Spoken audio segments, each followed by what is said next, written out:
Gusto nyo good vibes? Yeah. Ranidel free for the three. Yes! Big basket by Ranidel Ocampo. Now we gotta play the top. 6 seconds to work with. Jimmy launches it. Jimmy on the back, got it down. That's a 5-point lead. Winning this game. Yang for three. No! That's it. Bigness with a rebound. Gonna win this. And the curse of Korea is about to be broken here inside the Moa Arena. Ako si Larry. The FIBA Asian Championships. What a Ako si Gabe Norwood. Gilas Pilipinas books a ticket to Spain next year. Ako si Dao. Nasa final. What a performance. pass it to my. Ay. Ganda. Good vibes nga. Boys Chuck Hollow and Polo, real heads listening, not just to the intros. Knowledge of the realness, y'all should really feel this. Always down the ball, hard on y'all's witness. This here's really for the real fans, for those who've never really been bandwagon fans. Listen to the real talk straight up from the stands. You for all of our episode numbers. So if you can't deliver, I mean, What am I doing in the show? what good? What am I doing What in the is show? this relationship? Yeah, diba? What? You embarrassed me in front of Of everyone. Blame me. Shout out to Mikey Reyes. What's up, guys? This is a brand new episode of From the Stand. Episode 9. Episode 9. Because we had 2 episode 7s, apparently. Yeah. Because the SMB was the real episode 7. Yeah. Medyo umepa lang yung Team Cone to Ginebra storyline. But we're back for an entire new episode and we are here. Actually, a much delayed, a much requested thing that a lot of people wanted us to talk about because everyone is actually talking about this whole Gilas thing. And we had Coach Bak, we had Coach Leo, we had Bak on Austria last week. Kung hindi pa siya retired, wag mo naman i-retire. Sorry. Magano pa siya, mag-SMB beerman pa siya next year. But it's time to just sit down, relax, and look at the entire storyline of this whole Gilas Pilipinas. I don't even know where to start. We touched on it a bit last week. No, we had some. We see Coach Leo gave us a very candid assessment of Terence Romeo. Of Terence. Of Jason Tal. Jason Tal as well. No, but there's a lot more storylines that we can get into. No, with this, but. I guess the most relevant thing or the best place to start is how we actually got to this point. You look at this lineup. When you talk, kasi if you talk about the national team, you usually have these assumptions. We heard about in the USA, they have 34 men in their pool. 13-4? 34 men in their pool. That's a lot. They have LeBron James, they have Dwight Howard, Kevin Durant, Bobby Ray Park. Jimmy Butler, wala kasi si Derrick Rose. Kailangan ng Chicago Bull eh. Kailangan ng Token Bull. Token Bull. So, and we've also heard that teams like Korea and China, they're deep into their practices. I mean, China's pissed because they didn't win, last time, and I'm sure they're out to stake their claim again in Asia. Sa home court pa nila. Sa home court. Sa Pilipinas, Chong. May nabasa akong report. Pinagalitan ni Coach Tab Baldwin ang kanyang mga players sa ensayo because they were unable to perform a weave. Complicated kaya yung weave. Ha? Para sa anak ko siguro na 9 months. Yabang, grabe. Parang ng basketball Grabe. Ikaw na. Ano mag-weave? Lul feeling.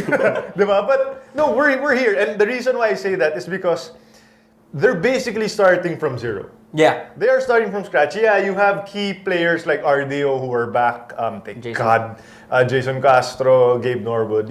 Key players like those are back. But, I mean, there are more newbies than there are regulars. 70% of the team might be guys that weren't part of the team that won the FIBA Asia and that didn't go to Spain for the FIBA World Cup. Exactly. And you can have all of these veterans, but at the end of the day, you're going to be relying on a lot of new people for Gilas. So, Chong.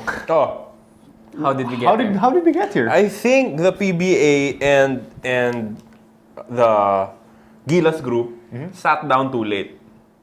Kasi if you remember 2013, maaga pa lang may pool na eh. And it was a big pool. And actually, trimming it down to 12 players was the hard part. I think that was largely because They're trimming themselves down. ang aga nilang nagumpisa. Sobrang aga nilang nagumpisa. And they even gave them, that time to prepare. They altered the PBA schedule para makapasok yung training talaga ng Gilas. And I think they were training every Monday for a certain amount of time, even if the PBA season was ongoing. Ito kasing Gilas ni Coach Tab Baldwin, the pool was released after the Governor's Cup. Way After after. the PBA season. So you start to ask questions about who dropped the ball here. Kailan napasa yung pool na gusto niya ni Coach Tab? Yun ba yung delay? Or yung delay ba was caused by the PBA not releasing the names of the people involved? Kasi para sa akin, that's the biggest problem. And now that the lineup has been released way too late, ang hirap na para maghanap ng players because everyone's doing something else. It's not like if you did this before the Governor's Cup na ito yung players na kailangan ko. Injured si ganito, fine. Hanap tayo ng iba. Pero ngayon, paano mo gagawin yan? Parang, you have literally like 6 weeks to prepare for the biggest Asian competition of this year. And maghahabol ka talaga. And now the injuries are starting to pile up.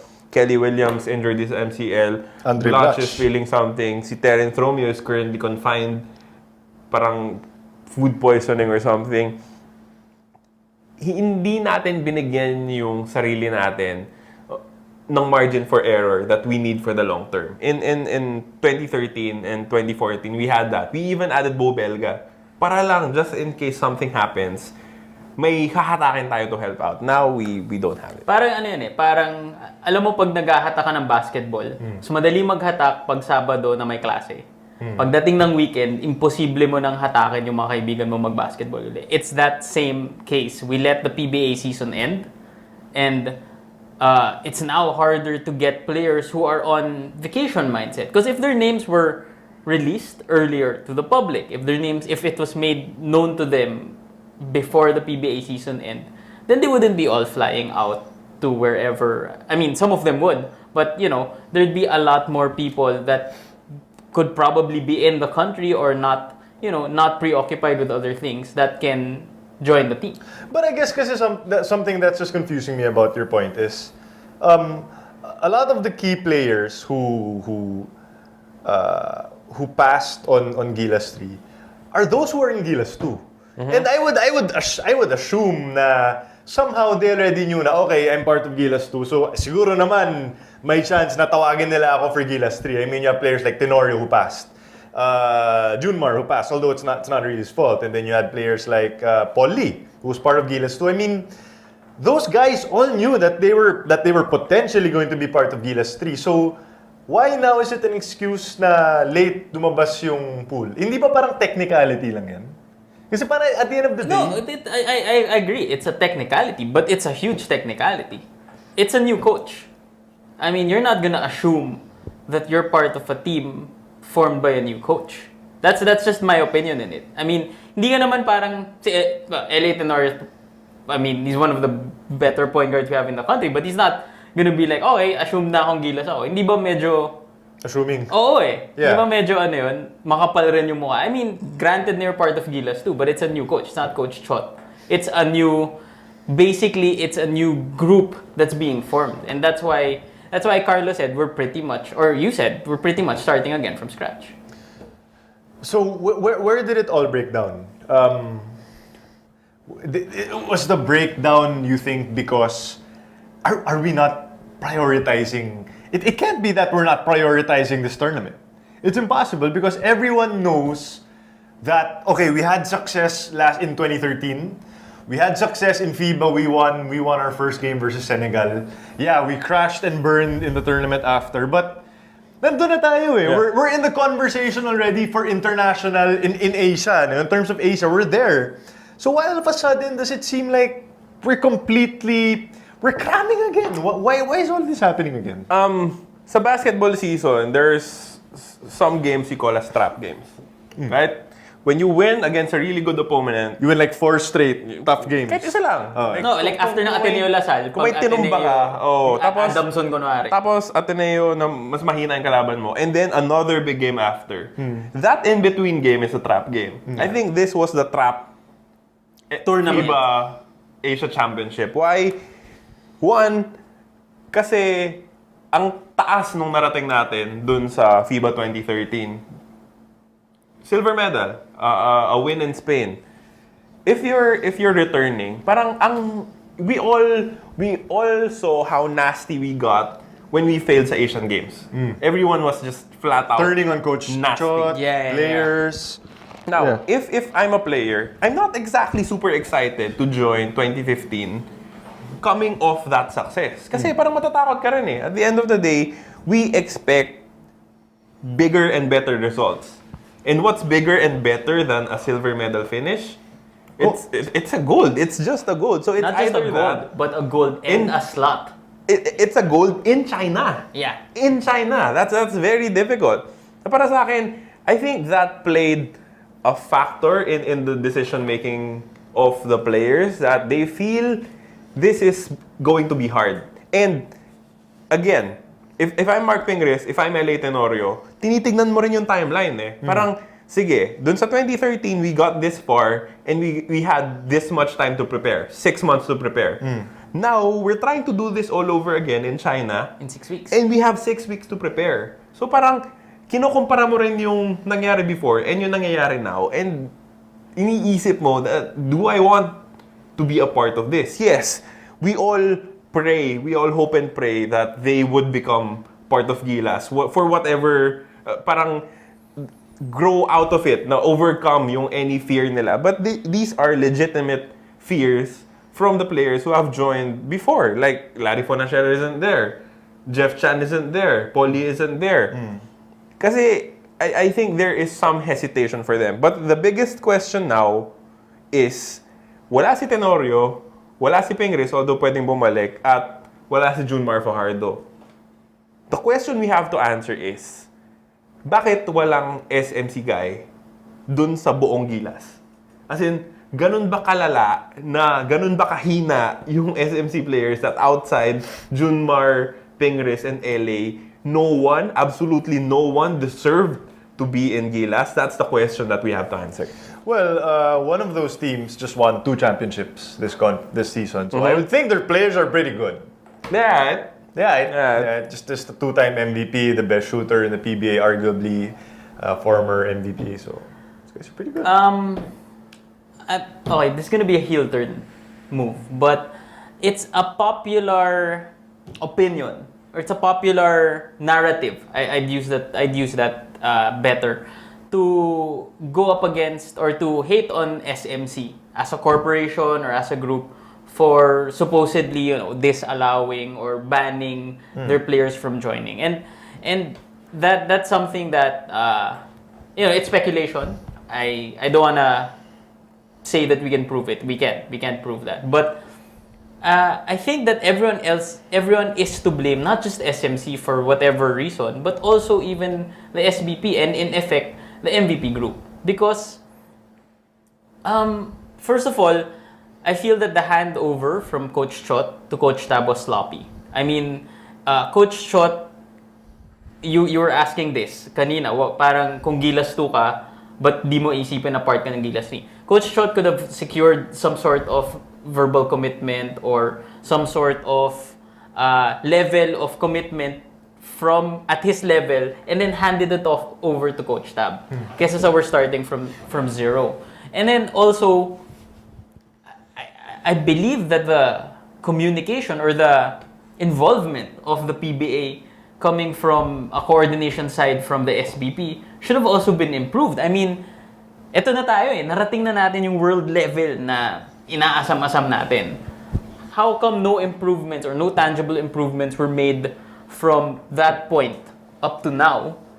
And then, supposedly, di ba, yung PBA pa yung isa sa mga tumulong para i-select si Coach Tab as the replacement of Coach Chot. So, I feel that, as much as SMC is there to blame, that the MVP group, or in effect the SBP, also dropped the ball in this situation. That's why we're in this dilemma that we're in now.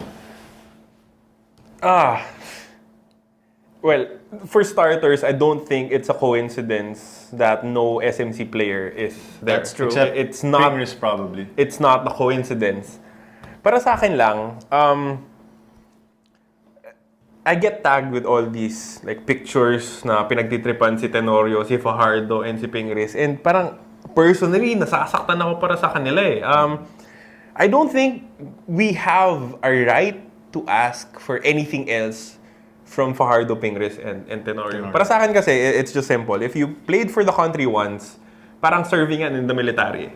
If you serve the country once, you had to at least one tour of duty, no one should ever ask for anything from you.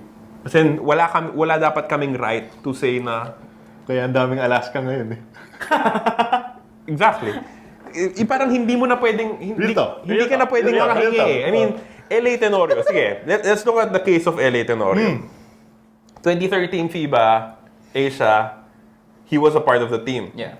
Nung lumitaw yung pangalan ni Polly, ilang tao yung nagsasabing, tanggalin niyo na lang si LA Tenorio, pasok niyo si Polly kasi napakainit ni Polly nung panahon na yon.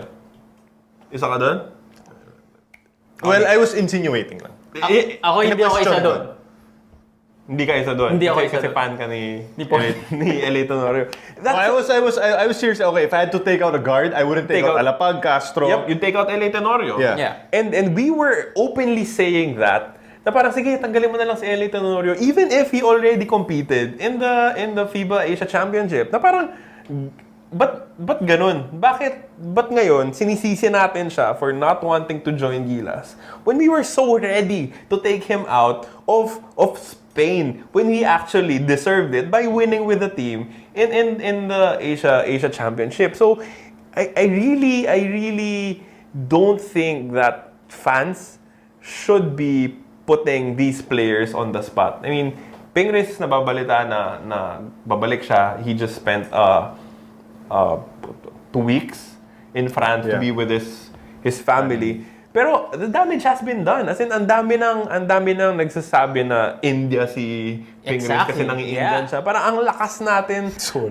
Yeah. natin makatira sa kanila when they did the sacrifices already 2 years ago. I mean, if anything, I think the egos of the higher management need some like soul searching, I guess.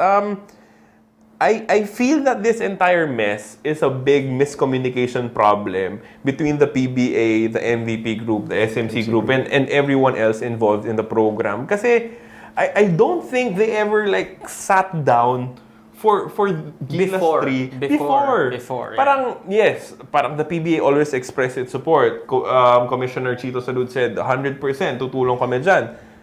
But then these are just words.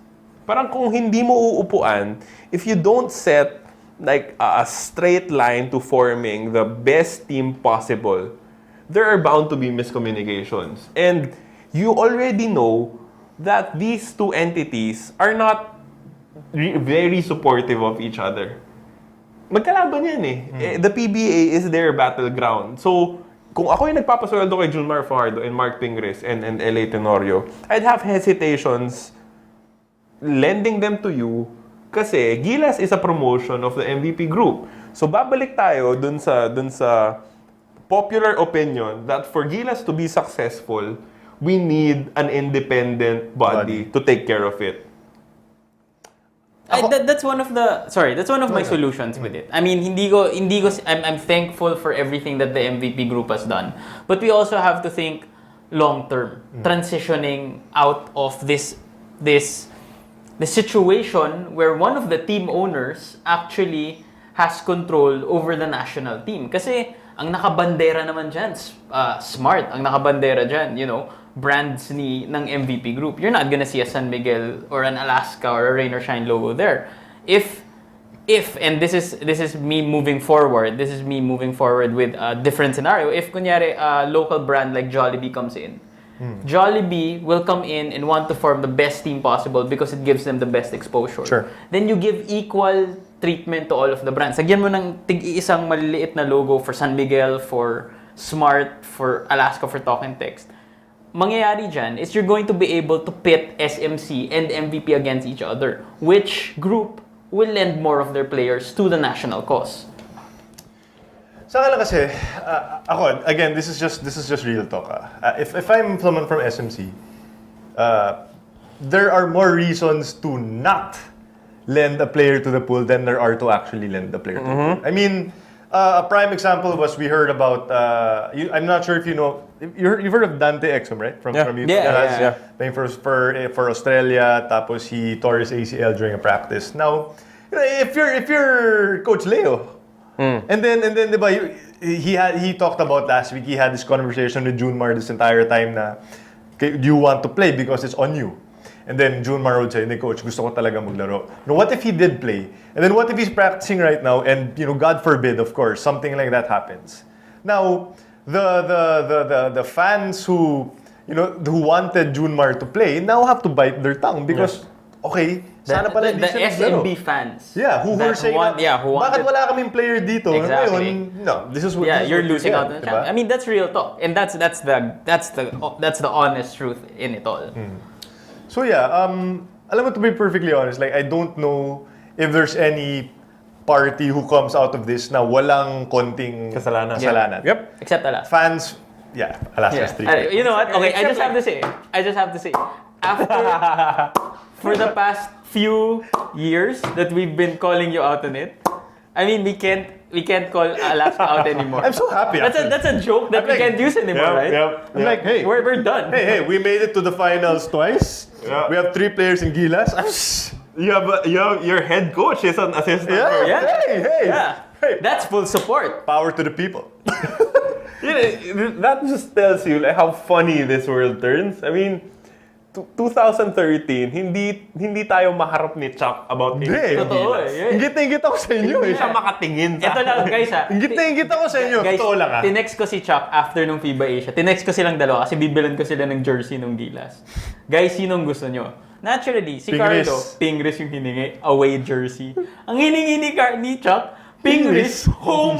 para maiba lang. Para lang maiba. Kasi siya yung player na pinaka-nakaano ako sa kanya. Pinaka-puso. Para nagka-attraction ako sa kanya sa laro niya.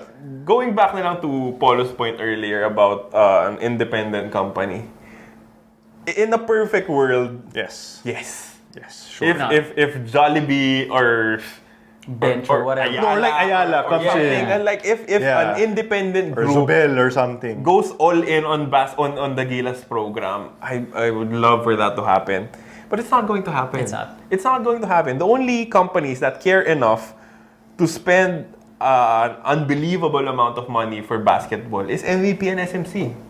So, between the two, magtatampo yung isa. It's natural. And we also how messy it was when an independent organization handled the Philippine basketball team, the men's national team. That was BAP. Yeah. And we were suspended. Twice. And there was no basketball in the SEA Games here in the Philippines because we were suspended. I mean, It's a mess. it's a definite mess. So I have a question for you.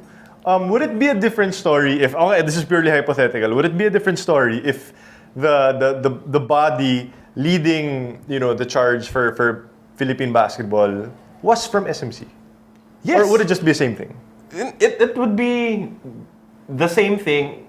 Kabaligtaran lang yung mangyayari. Ganon din. Yes.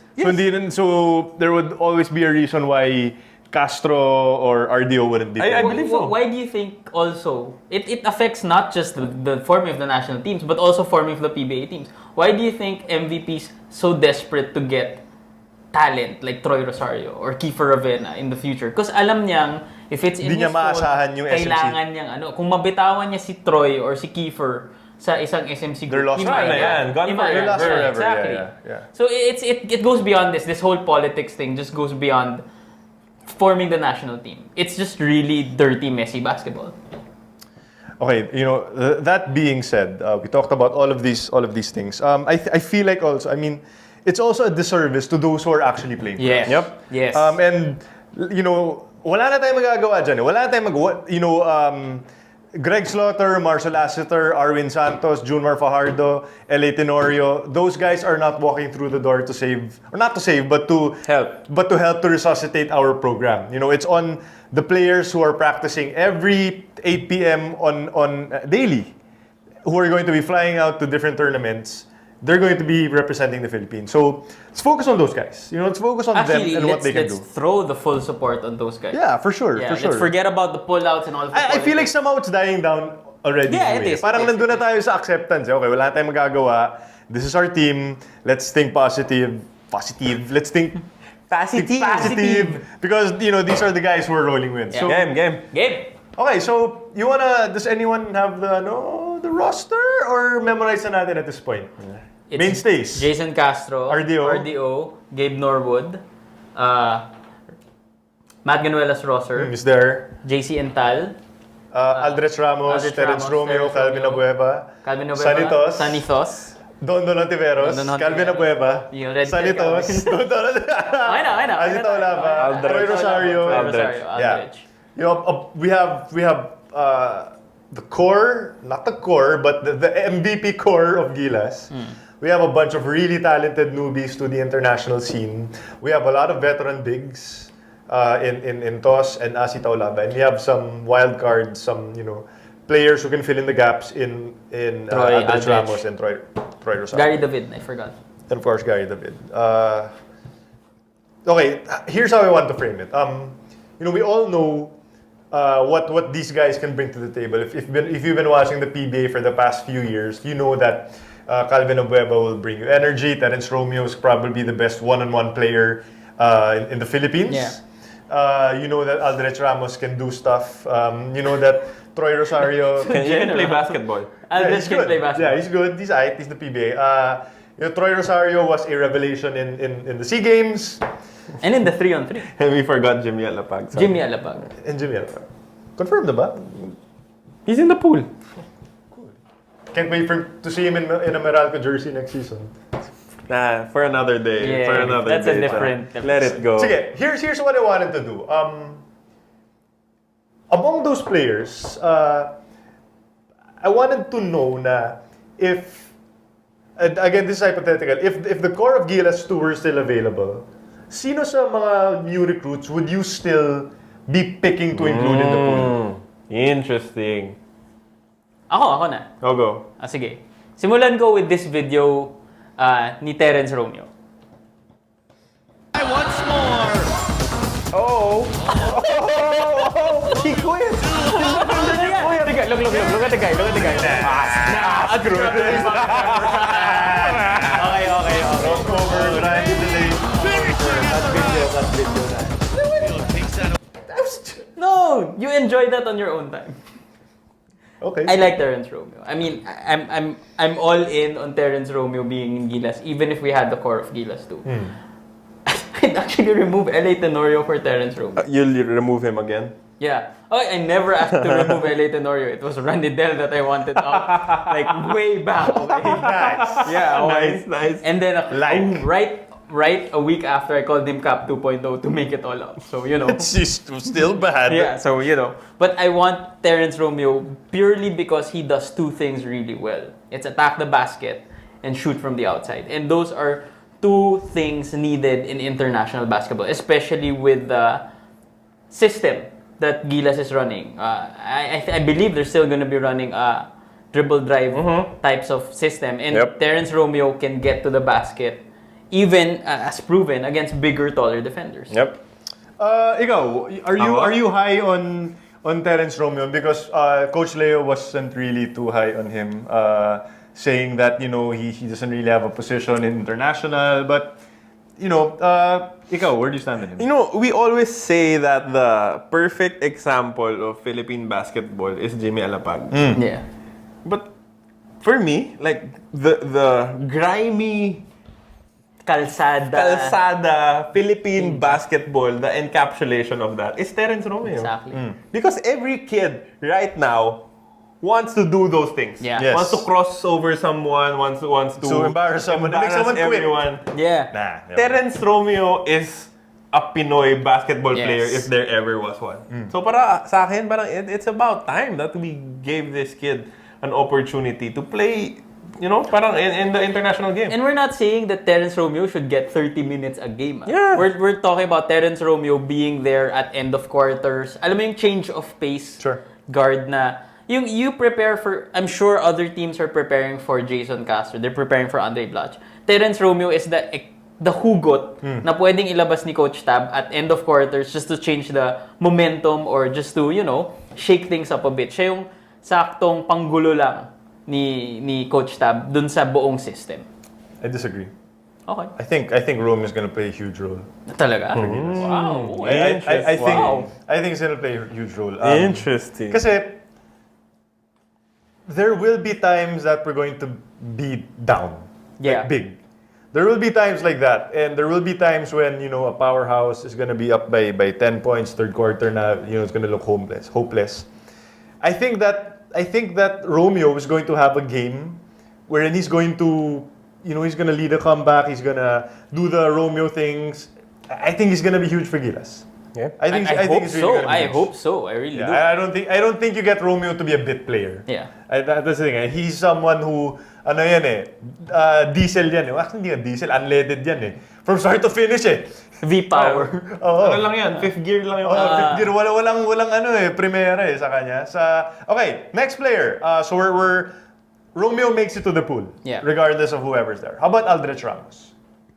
Why is Aldrich Ramos so coveted by coaches for international? Because he's a big, he can shoot, and he is a good help defender. Parang a poor man's Ranadel de Ocampo. Homeless man's. Stretching it, but yeah. Homeless man's. Para sa akin kasi, yung value ni Aldrich is downgraded in the PBA because he has to guard Junmar Fajardo or Greg Slaughter, back to the basket players, who he doesn't have a chance against. Let's just put it that way. But in the international game, ilan lang ba yung talagang taong popostihan ka straight up? Haddadi? Maybe two other guys? That's about it. So the value of an Aldrich Ramos is exemplified All right. in the international game. I'm sure who makes it? Matt Ganuelas Rosser. And I'm sure you agree with me. Oh, I mean, Ganuelas Rosser, I'm excited to see Matt Ganuelas Rosser and Gabe Norwood running the break with Jason Castro. you know what's gonna happen? Gabe Norwood is gonna play point guard, as Coach Leo said, and MGR is gonna be your small forward. And wala na makapaba ng bola. Yeah, di ba? Mag-press of death ka Yeah. with Calvin. That's what's gonna happen. Oh, Di ba? that's dirty. Gabe, Calvin, That's Matt really, Ganuelas. That's a really small. No. Your cabins are two? Yeah. And you have Blatch and RDO. Yeah. Mag-press Shut of up. death What ka. small lineup? What are you talking about? No, I'm not. I don't even want to talk about MJR because I know that MJR is Yeah. going to be boss. Going back to Aldrich lang. Do you think Aldrich is in the pool if everyone's available? No. I mean that's honesty. I mean, if you had Ping, Aldrich is in. If you had Jape, If you had Japet, Aldrich is in. Okay. he may not be the good shooter Aldrich is, but he's a much better finisher and defender. And taller. I think it's time to look at some. But his finger is like his pinky did His not pinky like is pointing at Chuck right now. finger very much. Let's look at some Calvin Abueva highlights because Wala tayong Calvin Abueva. Wala ba tayong Wala. highlights? You wanna look at JC Intal highlights? Let's look at JC Intal JC highlights. Intal I'm so highlights. excited to see Oh, Jason the Dallas. Rocket highlights. Yeah. Wala. Wala. Yung Barako Bull highlights. Yun. Oh, yun. Gandang highlights nito. Grabe! We should have more games here. Ano to, Palawan? Oh, pare. El Nido yan. Out of town game na yun. Out of town game. JC Intal JC Intal highlights to, highlights. ah. to. JC Sigurado Intal ka highlights. polo, ah. Sigurado.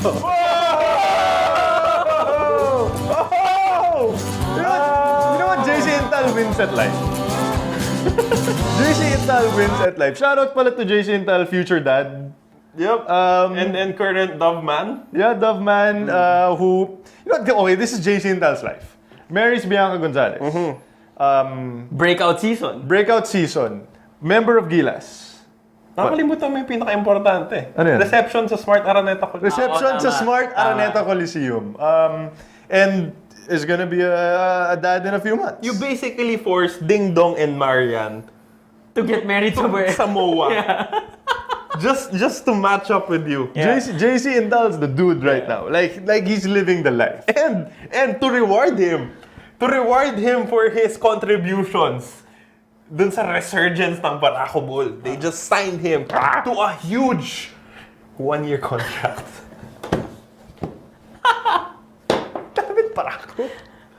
Well, when he's playing in Ginebra next year, Or I'm Star, sure they will or resign. Star, Or or Star. JC is probably, being seriously, like JC is probably the most interesting one here. Na parang, I feel like with the season he had last season, there would definitely still be some consideration whether or not everyone is available for Gilas. The question is, do you think he did enough to make it? Do you think he did enough to sort of say, oh, you know what, let's put him, he can take the Bo Belga role or whatever, or he can take the Gary David role from Gilas? Yes, because one, he is a better defender compared siguro to Gary and maybe Jeff Chan. Of course, he's nowhere close to being the shooter those guys are. Yeah. But Coach Tab wants a stopper at the wing. I know for a fact that JC Ental was one of the very first guys he talked to. Okay. Wow. Nakasama sila dun sa pool. So his trust in him. Kasi maraming pwedeng gawin si JC. He can handle the ball, he can lead the break, he can run, He can finish. He can finish. Shoot And the three. he has that three already. Yeah. I think that was the biggest factor of JC Ental's inclusion. And para sa akin, among all these players, JC Ental is the most hungry right now. Yeah. Because after that BMEG championship with Coach Tim Cone in what, 2011, 2012? 2012. The Denzel Bulls championship. Yeah. Kinausap siya ni Coach Tim. Sabi niya, JC, parang he looked at JC as someone who could be a Scottie Pippen mold of player, and then he traded him away. So nawasak itong si JC Ental Nothing personal. because he felt that he was going to be a part of that organization, and he has been playing parang guns out sa Barako Bull because he wants to make a statement. And para sa akin, there's no bigger opportunity to make a statement that you are a very good basketball player than doing it for Gilas. Hey, if you are over 6'3" or 6'4" and you can shoot the three at higher than 30%, you deserve consideration. That's if not, depressing, but it's true. yeah, you deserve consideration, if not a spot on Gilas. Okay. Let's put him in. I think he makes it. I think he takes the Gary David role for Gilas. Who else do we have to talk about? Calvin Abueva. Calvin Abueva. My dude. Because we're sure someone like Asi Taulava is gonna get in. Oh yeah. So we're gonna be talking about the three Alaska guys. Calvin Abueva, Sonny Thos, and Don Ontiveros. Thos is in for sure. What? Thos makes it, right? Yeah. I guess. Yeah. Purely on height. Do you need two centers? Do you need two backup centers? No, I think it's I Are think you it's- confident that Blatch is going to be able to play all those minutes? Yeah. Yeah. He can't right now. Hashtag that bud, but Yeah, hey. Hey, don't hit the dad bod. Hey, don't hit the dad bod. You're next. You're next. Your too. next turn. You're next. No, I'm here. No, yeah, but that's a very valid point, no? So matagal na ang dad bod. Yeah, bago pa mauso. No, pero that's a valid point, but I would just think you need size more than anything. Just because we have such a small Okay. lineup. If it's a choice between Him and Aldrich. yeah, Yeah, okay, then you go with Thos. Sure. if it's a choice between Terrence and Thos. What? No. If that was the If that final, was the final one. Then yeah, of course, Terence Romeo. There. So he makes it if it's not against Terrence. Yeah, it's not- Yeah, It depends. basically. It all depends on how healthy these guys Yeah. manage to stay in. Kasi But- that's Estonia for a week. It's a short break here, and that's Jones Cup for 1.5 weeks. So marami pang mangyayari dito sa lineup na to, and we Ganito lang yan. Wala si Junmar Fardo, di ba? Hindi niya makakatapat si Junmar Fardo. Hindi. Is alright. Kahit na Hedadi. Alright. Kaya si Hedadi. Kaya siya Diyan naman si Blatch. Alright. Okay. Alright, it's all good. Don. If I had to choose between Don and Gary David, I'd pick Gary David. Oh, I'd pick Don. Don's a better defender. by reputation. No, he's a better. CC, No. Even CC right now. Marshall Lassiter. No. CC Marshall Lassiter. Even right now. No. Between Gary David and Dondon Ontiveros. If Gary David was in the finals guarding Tapos na game 3 pa lang. No, okay. I'm Gary David. I'm one of Gary David. Okay, no. Okay. Yeah. You're right. You guys are right. Yeah. Baseline mo is Gary David. Dondon is a better defender. A notch. But that doesn't mean that he is a good defender. No. Better. I said better defender. But he's not. I don't think he makes the team. I just think that you have. Why do you hate Alaska so much? Yeah, dude. Trauma ako eh. No. Okay. Medyo Ito. Dondon. Basta wag siya mag-free throw. Basta huwag siya mag-free throw. Ano Okay. ang problema? Point taken. Dondon! Bro, Don. Like, haters ito. Chong, ako fan mo. Basahin mo yung article ko sa Slam, pare. Nanonood siya sa atin eh. Talaga? Dondon! Pumasok bigla. Dondon, kung galit ka sa akin, ililink ko na lang sa'yo yung article na sinulat ko about you before. Straight up, Dondon or Gary David? Gary David ka. Just because of the international Okay, thing. ako Dondon. Carlos. And Gary David's younger than Ontiveros, right? Yeah. Ako Jeff Chan. That's a great choice. Ako Alan Kaidik. No, we stopped at Abueva. We didn't talk about Abueva. De, binilisan ko lang dalawa. Para, He's in, right? Yeah. I'd love for Abueva to be in. I think Abueva... How many players can we take to the 12, team? 12. 12. Yeah. Ooh, that's gonna be rough. Like, can we do it mathematically? I mean, scientifically. Scientifically, Jason Castros in... The guards muna tayo. Bigs muna. So, we have Blatch. Asi. Yeah. Tos. Yeah. Ondi muna. Blatch Asi. Oh, Blatch yeah. Asi muna. Blatch Center. Blatch, Asi, RDO. RDO, Gabe, Gabe Ganuelas Ganuelas Rosser. Rosser. Castro. Sino pa ba? Yun.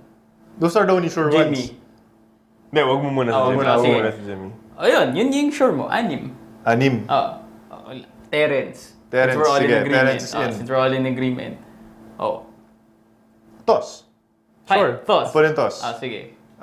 Do I have enough shooters? No, No. you need one. I need one. Gary or Dondon? Oh, magano tayo. Let's discuss this. Ah, Gary in... yeah, Abueva's in. Abueva's in. Abueva's We're in. missing someone. I think we're missing someone. Clearly, we're all... Yeah. No, I mean JC. Kelly Williams is out. JC's in. JC's in, yeah. Kelly was But, I supposed to be mean, in, but he's gone. Abueva mathematically gets in, even Yeah. as the 12th guy. But I think he'll play a role bigger than the 12th guy. Curveball. Balik si Ping Rizales siya. Papasok ba si Calvin Abueva? Oo pa rin ako. You need two of those in the international game. You need and I feel that Abueva brings I how do you say this? Let's not form a Gilas team similar to the 2013 team. Yeah, Similar I to the agree. 2014 World Cup team. Let's just form a Gilas team, if at the very least with the most talent, and that will be very entertaining. Seriously, I'm dying to see Calvin Abueva and Mark Pingres on the same team. You know what? I might piss my pants. Yeah. Diba? It- And they might make other teams piss their pants. Cry. Diba? Yeah. It doesn't make a lot of sense for Abueva to be on this team, but it just seems like it's time for him to be on this team. Yeah. Like we've waited for so long to unleash the beast. It's time. And how fast, This is the perfect team for him to be Yeah. for him to be unleashed. how fast will Abueva jerseys fly off the rack? Oh, Pilipinas colors. oh, come on, That's quick. come on. Ako bibiling Hindi ko na lahat. Pingres? Ha? Hindi na. pwede na ako pumili. Ontiveros, Tos, Abueva, bibili ko na lang lahat. I'll buy all of it. I'll wear one every single episode. Yeah. That's how we're gonna do it. We touched all the players, right? We didn't Yeah. touch all the players, but we got through. Stop touching We got players. through all the players, right? Yeah. We Stop got. doing players. What the hell? We're good, right? Hindi, si Troy Rosario. Troy Rosario. Troy Rosario. That's my main man. You're saving a spot for him, right? That's my main No, man. Troy Rosario is in. Because in the future, he will be a very important... He will be RDO. Yeah. In the Gilas program moving forward. Let's all get over the fact that adding Troy Rosario to the Gilas Pool is the biggest sales pitch ever for the MVP group. Yeah. Hi Troy. Kia has the pick. Kia, right? But this is the world we can give you. Professionalism, a winning culture, players that are going to mentor you. Yeah. Doesn't get any better than this. Wink, wink. Maybe. Yeah. And you know what's the best part about this Gilas team? Our team the team that we sent to FIBA and to was one of the oldest. Yeah. We just got older. Isn't that the best part? We're rebuilding, but we Yep. just got older. Moved different direction. Because Veteran presence. hipster Gilas. Okay, I think we touched on all of the storylines for each of these players. So when we take a quick break, it's just time to give some closure to that very, very emotional, heartfelt moment in Philippine sports. So that was #Puso 2019. Stick with us, guys. You're still watching from the stands. Mahal ako. Wait for my answer. Because you can't teach another person to love you, but you can teach yourself to love somebody. You know how they say na parang, in church, this was taught to us, na parang the first commandment in the Bible, which had the promise with it, was honor your parents so all may go well in the land that the Lord has given you. So, the principle is that if you learn to honor somebody who you have no choice but to honor, may it be your father that abandoned you, may it be your mom who isn't super nice, may it be your step parents who you don't really know, you honor them, not obey them, not love them. It doesn't say that. Not adore them, honor them, which means having their best interest in mind. That's the first principle, because if you know how to honor people you are supposed to honor, not because you want to honor them, then you will learn how to treat other people as well. So it's really hard to teach people to love you, but you can teach yourself to honor people, to love them, to be kind to them, to be patient to other people. But you can never require, even more demand the same thing from another human being. So I think it makes more sense that way. When you tell somebody that you love them, do you love them only when they love you back? Or do you love them nonetheless? Because I feel it has to be the latter. You can tell somebody that you love them, but if they don't feel like they romantically love you, you can't just walk away. That happened to me recently. I told this person that I loved him, and then he told me he loved me back. But at that time, he loved me in a way that friends love friends. And at first I was like, that kind of sucks. What am I gonna do with that? But then I realized that loving somebody doesn't mean you're gonna have the same feelings for each other. I love my brother even though I want to punch him in the face sometimes. So I realized that loving somebody means you're gonna love them even if their happiness does not mean you're in the picture. Love is selfless and it should never be demanded from somebody else. It should be given to you, and you should give it back in whatever shape, form, or way. Grabe yung Joy Spring. Si Joy Spring. Ikaw, Chuck, mahal ka o mahal mo? Huh? Love is a verb. Love is a verb. We should really start advertising that we have Joyce Asks. Yep. Can we NMF, can we consider lang debuting a new Joyce Asks segment every episode of From the Stands? Tapos every other week, Aldab, ganon. Aldab episode. Pwede natin gawin niya. Pwede yan. Or shout out kay May Mendoza, you get well soon. Opo. Bawal pa siya dyan. Hindi pa pwede. Bakontra. Sinabi ko. Anong pinag-usapan natin? Hindi ko na alam eh. China. Okay, I'll just read some comments. Hey, thank you to everyone who's watching on the live stream right now. Again, youtube.com/FromTheStandsPH. But you knew that because you're watching right now. What pa ba ang pag-usapan? Okay, some concerns ni J News 12 is I don't know if a volume shooter player like Terence can be effective in an international tournament. Yep. Problem is, he has a tendency to shoot first before he passes. Very, very valid. Jello Madla answered, Romeo has evolved now. If you will watch his latest games, he tends to create for his teammates. Boom, panis. Okay, so, Steven Lorena. Huwag mo pag-awayin, Brad. Huwag mo pag-awayin. Mag-usap kayo sa comments. Steven Lorena says, tama si Sir Carlo. Nakaraan, gusto nila tanggalin si LA. Yan tuloy, napagod na. Ayaw na. Before we forget that, that's a Jones Cup MVP we're talking about. if you're talking about playing for flag and country, sobrang quota na si Luis Alfred. Chuck sa'yo ata to, Jello Madla, sabi niya, kaasar daw makapanood bagal ng net. Kasalanan ng NMF yan. Joke lang, guys. We love you. Ano pa ba? Anyone else? I think it's pretty much it. I think that's pretty much it. Okay. And someone also enjoyed our JC Intal highlights. Yeah. We enjoyed it too. Yeah. To be fair, to be We always fair. do. We always do. Jason Okay. Magbano yan. Hey, we're giving some free to Jason Magbano. I don't think he needs it. I don't think he needs it. Hey, malay mo, you guys might want to get him for your wedding. Last minute. Yeah, sure. Yeah. Bayaran mo, Last minute. Walang kakain sa kasal ko para makuha natin si Hindi, cellphone ng gamit niya. Cellphone video lang gamit niya. Okay. We Puso, 2019. we were all in with Puso 2019. It happened last Friday. We saw the presentation of China, of the Philippines. We saw how contrasting they were, how completely different both of the storylines were. No, We had Yao, we had La Bamba. yeah, and at the end of the day, we got our hearts broken again. By China. By China. It's happening too often right now.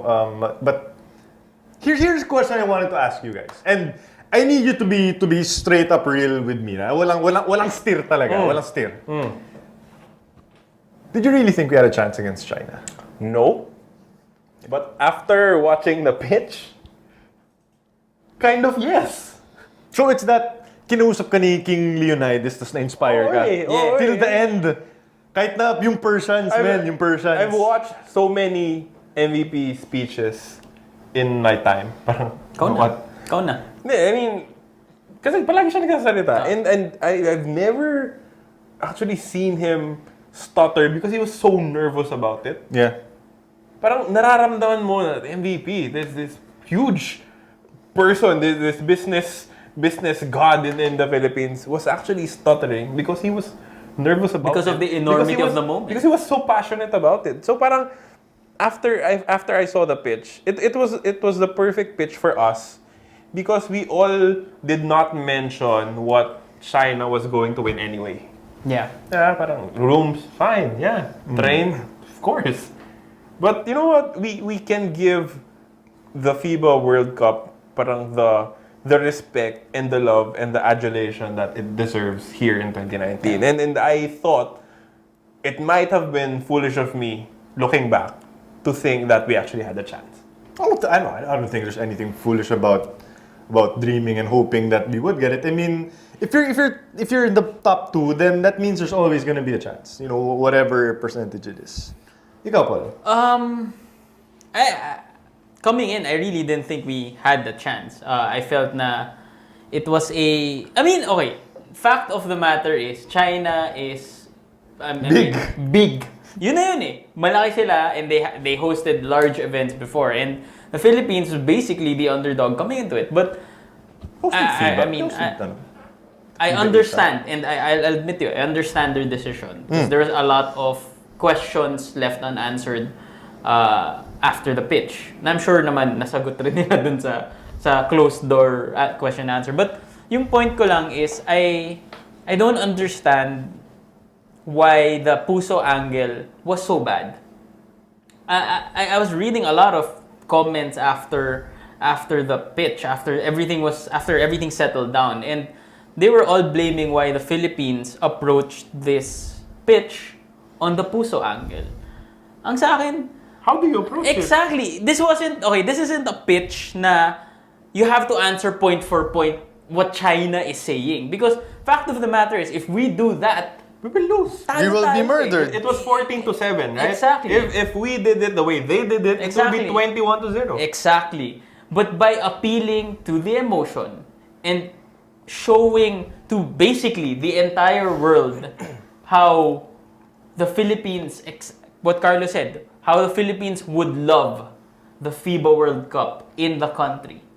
That gave us a fighting chance. That probably swayed the 7 votes towards our direction because as big as they are, as much people as they have combined, I still think we have more passion for basketball. Kahit ipagsama-sama mo lahat ng tao sa China. 300 million basketball fans. Diba? That's it eh. And that's why I feel that you don't play to the strengths of the opponent. You play to your own strengths. And the passion, the social media integration that we have, our connection to the entire world, and the love that we have for basketball were our strengths. And I believe that, the entire contingent of the Philippines did wonderfully in expressing that. Alam mo, ganito lang yan eh. I am in marketing and advertising. Ikaw na. Pwede, sige. What's so ediwo about being in marketing? Ikaw na may trabaho.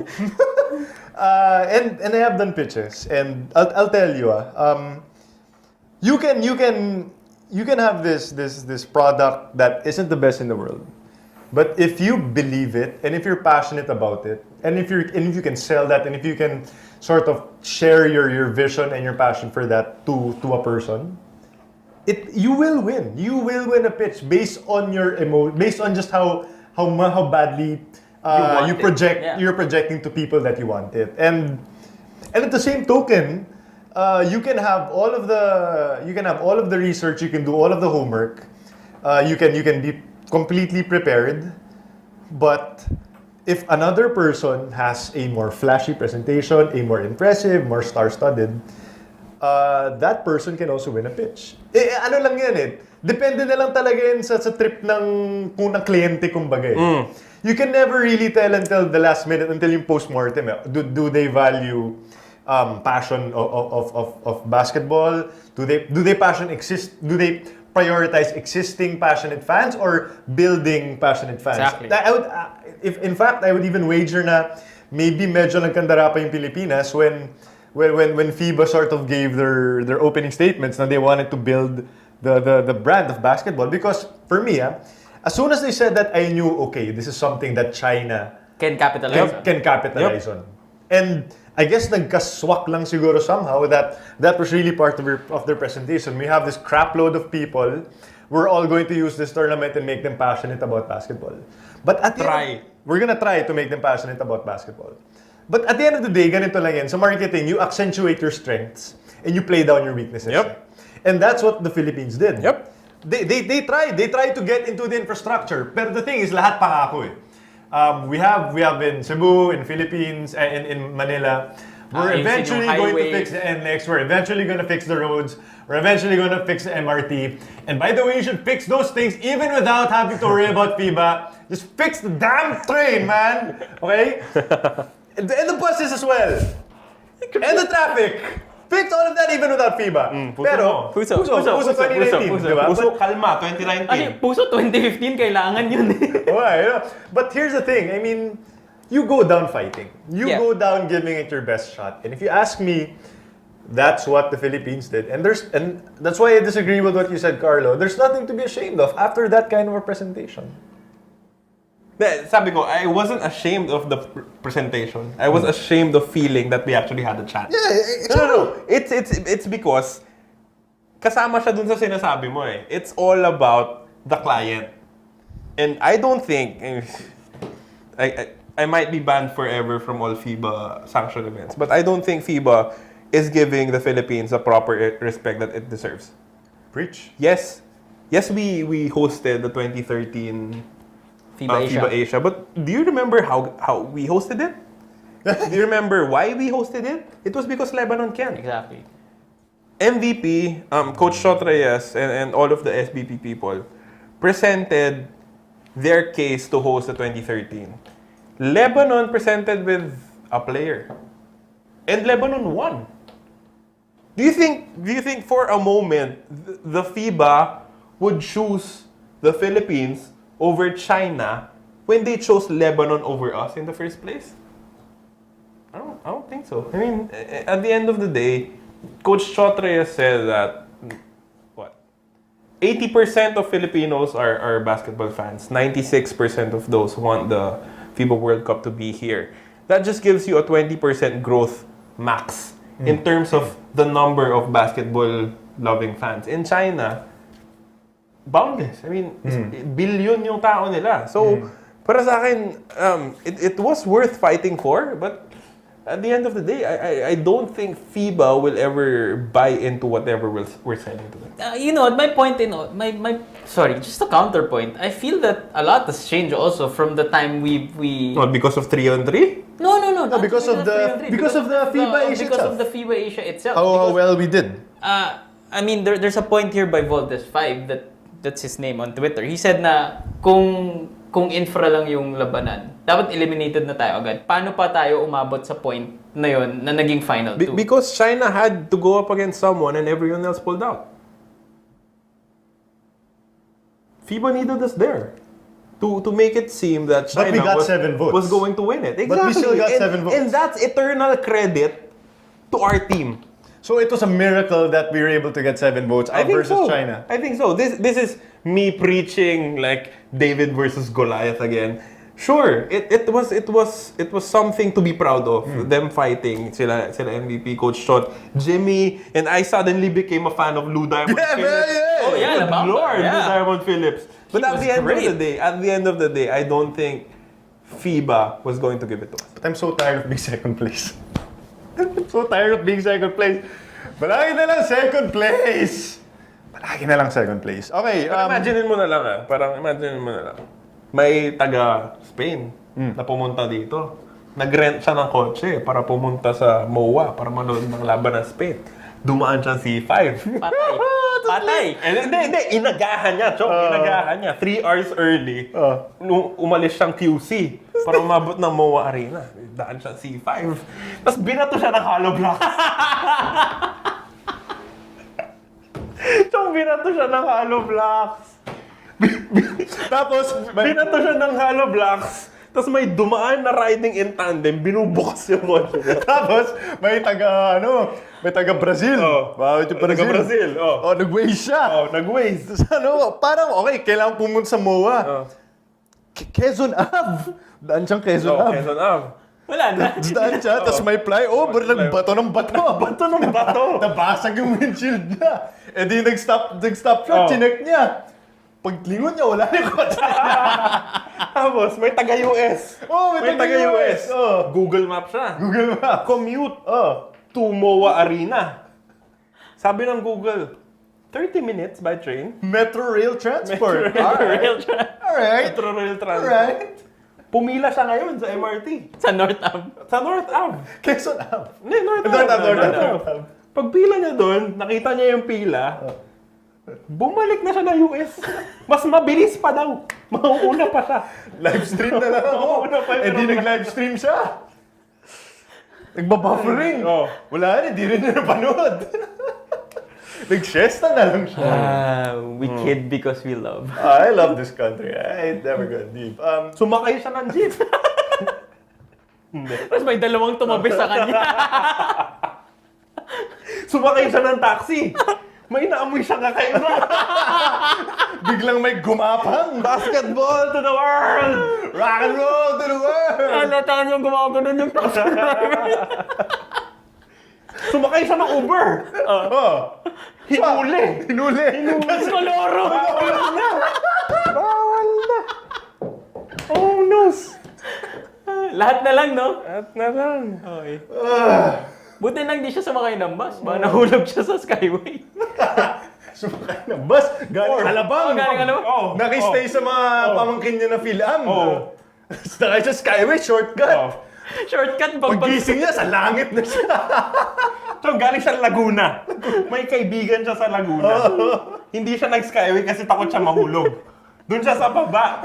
Doon siya sa baba. Saan siya? May nahulog na pick-up. Traffic. May nahulog na pick-up sa taas niya. Basketball to the world. So yung nasa, taga-US yung nasa bus na pahulog. Yung taga Spain nandun sa Yun. Okay. Ganda. Yeah. I think that sums up. So total, get your act right first Philippines. Saka tayo mag-usap. No, but it was a great try. For It was a great try. It was worth fighting for. It was worth fighting for until the end. I'm spent. Yeah. Done. Parang nahulugan ako ng... Ng boost sa ulo. Okay, that's gonna do it for this episode from the stands. Hey, we're just trying to make it as light and as fun as possible because there hasn't been a lot to be happy about with Philippine basketball. But hey, we're always gonna be here for you guys as much as we can. Pasensya na po kayo sa corner namin, Joe. Yeah. So, natawa kayo, aminin nyo. Okay, a few plugs. YouTube.com/FromTheStandsPH is our official YouTube page. Thank you to everyone who subscribed. Hey, please tell a friend to subscribe. Let them know, and let's get the word out about our podcast. Oh, and to those asking, next week will be our mock draft episode. Oh! The most awaited Mock draft FTS episode. ever. Really? I mean, yearly. Yeah. Tradition. Mock draft. And we, as we always say, we're trying to make that the best episode ever. Hopefully, we'll do our best. Yeah. Yep. Anything else we need to plug? Anything Slam else? PH, SportsFile.ph for all our articles. Yes, sir. Okay, that's gonna do it. So, on behalf of Paulo Bustamante, Puso. on behalf of Carlo Pomintuan, Basketball to the world. my name is Chuck Araneta. And we will see you next week for another episode of From the Stands. Peace! Yaya Dub, hi. The views and opinions expressed on any program are those of the persons appearing on the program and do not necessarily reflect the views and opinions of the New Media Factory. Some programs on this network might include strong images and language and may not be suitable for all audiences. Viewer discretion is advised.